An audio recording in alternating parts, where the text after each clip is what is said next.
તો ક્ષમા પ્રાર્થના કે બધા ચિત્રો જોયા નથી. હા, ફલકનું કામ તો મેં ઘણું જોયું છે રસથી. હું વચ્ચે ભારત કુલના કાર્યક્રમની અંદર ગયેલો ત્યારે ફલકે ત્યાં એક્ઝિબિશન રાખેલું અને એનું નામ પડ્યું એટલે જ ખાસ હું તો નીકળતો હતો, મારે તો પાછું પહોંચવાનું હતું એક દિવસે સુરત, પણ એનું નામ પડ્યું ત્યારે ખાસ મેં કીધું ના દીપકભાઈની દીકરી ઉભી હોય તો મારે જવું જ જોઈએ, મારી નૈતિક ફરજ ગણાય. પછી મને મજા આવી બહુ.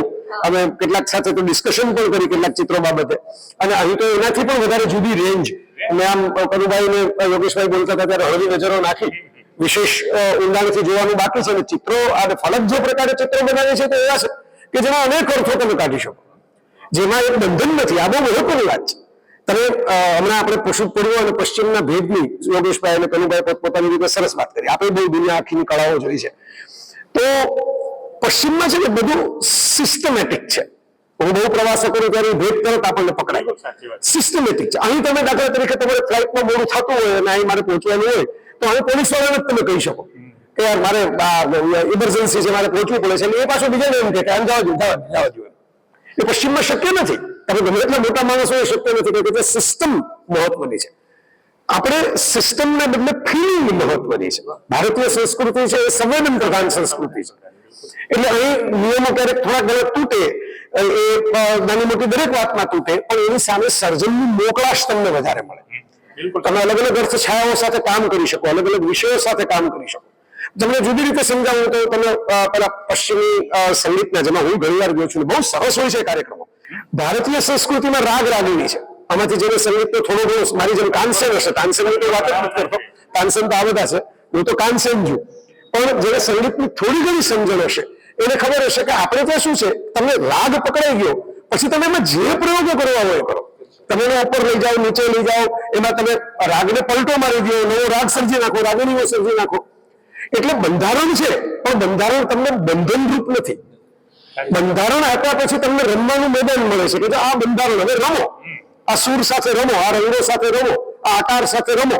હું તો હજી તાજો જ, હું તો મને તો ખબર નહીં આ ઉપરથી ગોઠવાયેલું હશે એવું લાગે, ડિઝાઇન ડિઝાઇન કે ફલકને ચિત્ર પ્રદર્શનમાં આવતા પહેલા હું 3 દિવસ ખજૂરાહોમાં રહીને આવ્યો છું.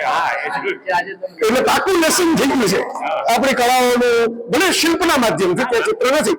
ચિત્રો આજુબાજુ તો વરસાદ હતો, અડધો દિવસ છે, થોડા ચિત્રો પણ છે મહેલોમાં એ સમયના, રાધા કૃષ્ણના ને રામના ને બધા. આપણે ત્યાં પવનને કેમ ચિતરવો એની શાસ્ત્રોક્ત વિધિ છે, પવન ચિતરવાની વિધિ. હવે જેમ કરુણાભાઈ કુદરતી દ્રશ્યનું કીધું ને એવી જ વાત છે યોગેશભાઈ. પવન કેમ ચિતરવો? પવન ચિત્ર, ઓલા પક્ષી તો આપણે આમ કરીને 4 ચોગડા કરીએ, હું તો ચોગડો કરી નાખતો પક્ષીની વાત આવે એટલે, બરોબર. પછી ઘાટો કરી નાખો, ચોગડો ન લાગે, બરોબર.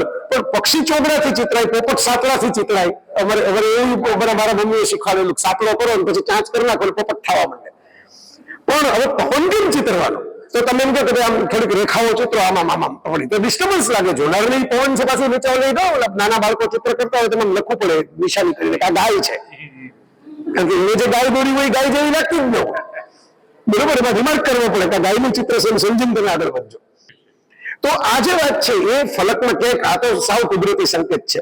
હું કઈ એવું નથી કે ફલક અને ફૈડા બંનેની ધારા જુદી છે, બંનેનું બેકગ્રાઉન્ડ જુદું છે, પણ મહિલા ચિત્રકારો હજી વિશ્વમાં ઓછા છે.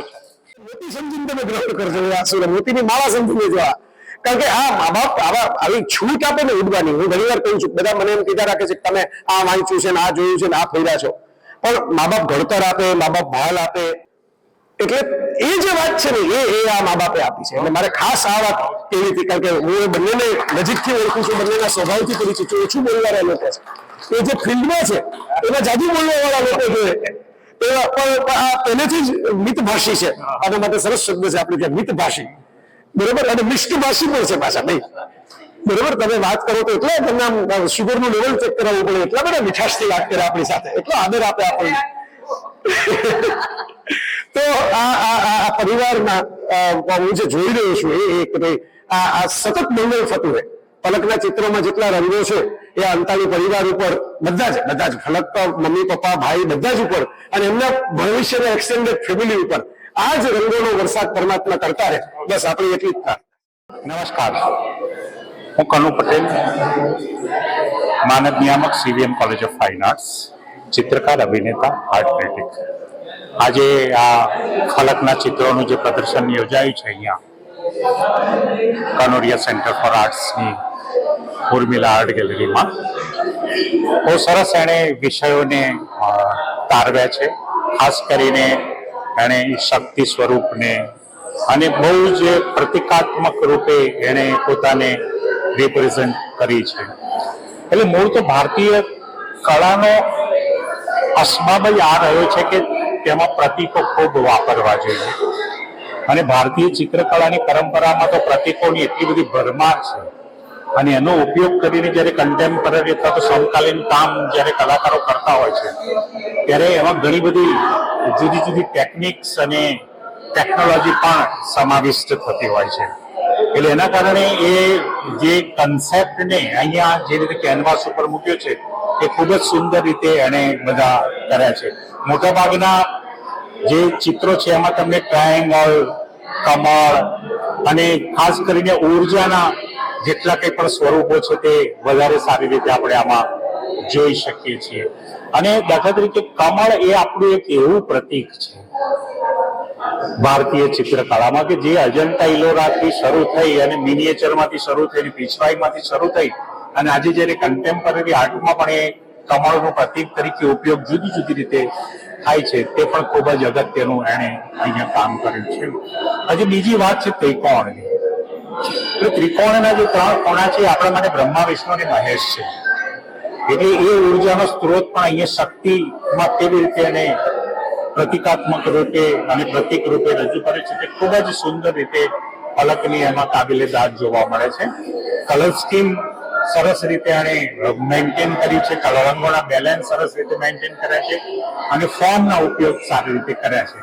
આ એનો પહેલો મને લાગે છે કે વન મેન શો છે અને જો આગળ ખૂબ જ પ્રગતિ કરે, ખૂબ જ સુંદર કામ કરે એવી અભ્યર્થના સાથે વિરમું છું. ધન્યવાદ. જેમ જુદા જુદી ઋતુઓ બદલાય છે એમ આપણને અનુભવ થયા કરે છે.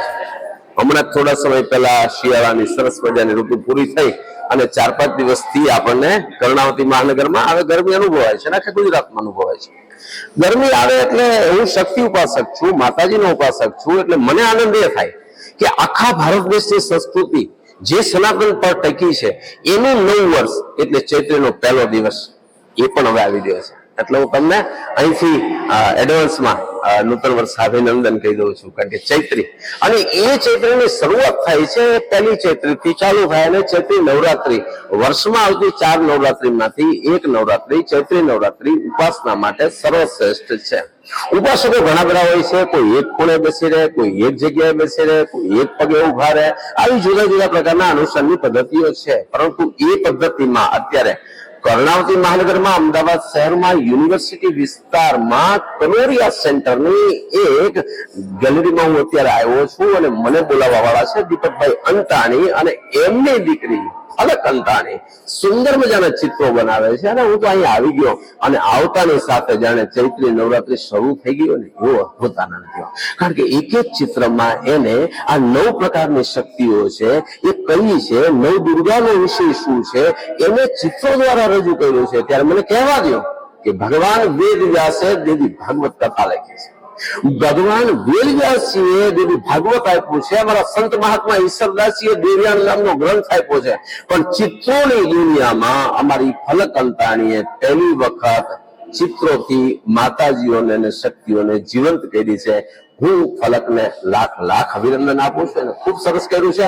અને હા, આપ સૌ ચોક્કસ હું બધાને કહીશ કે ચિત્રની ઉપાસના શક્તિની ઉપાસના ચિત્રના માધ્યમથી કરવી હોય તો ચોક્કસ આવજો, ચિત્રોક્તિમાં આવજો. ચિત્રોક્તિ છે એ અદ્ભુત છે. આમ પણ નવરાત્રીમાં 9 દિવસના અનુષ્ઠાન કરવા કરતા એ મૂંગા ચિત્રોક્તિમાં આવજો. આપ સૌને યોગેશ ગઢવી નોતરે છે. મને ખૂબ આનંદ આવ્યો છે. હવે ફરીવાર ફલક અંતાણીને લાખ લાખ અભિનંદન. નમસ્કાર, મારું નામ દીપક અંતાણી છે. મારી દીકરી ફલક અંતાણીએ ફાઇન આર્ટ્સ કર્યા પછી પહેલી વાર એનું આ સોલો સ્વતંત્ર એક્ઝિબિશન છે અને મને આનંદ છે કે એણે માતાજીના વિવિધ સ્વરૂપો ને આધ્યાત્મિક અને તંત્રની સાથે જોડીને એને જે અંતસ્ફૂર્ણા થઈ એને લઈને એક આખી સિરીઝ કરી છે. મને અપેક્ષા છે કે લોકો આ ચિત્રોને સમજશે, વખાણશે અને જે લોકો જાણકાર છે એને માર્ગદર્શન પણ આપશે અને એની કારકિર્દીમાં એ ખૂબ આગળ વધે. એક પિતા તરીકે આજે મારા માટે ખૂબ આનંદનો દિવસ છે, બહુ જ આનંદની વાત છે. જેમ દીકરીના લગ્ન કરીને ખુશી થાય એટલી જ ખુશી આજે એનું પહેલું સોલો એક્ઝિબિશન ખુલ્લું મૂકતા મને થાય છે અને હું આશા રાખું કે બધાને આ ગમે અને એની કારકિર્દીમાં ખૂબ આગળ વધે. સંજોગો વસાત આ ચૈત્ર મહિનો, ચૈત્ર નવરાત્રી પહેલાનું અઠવાડિયું પણ છે, એ પણ એક સરસ સંયોગ આજે સંધાયો છે. તો આપ સૌને વિનંતી કે આ 3 દિવસ 13, 14, 15 આ પ્રદર્શન ખુલ્લું છે સાંજે 4 થી 8 સુધી. આપ સૌ એની મુલાકાત લેશો. Thank you.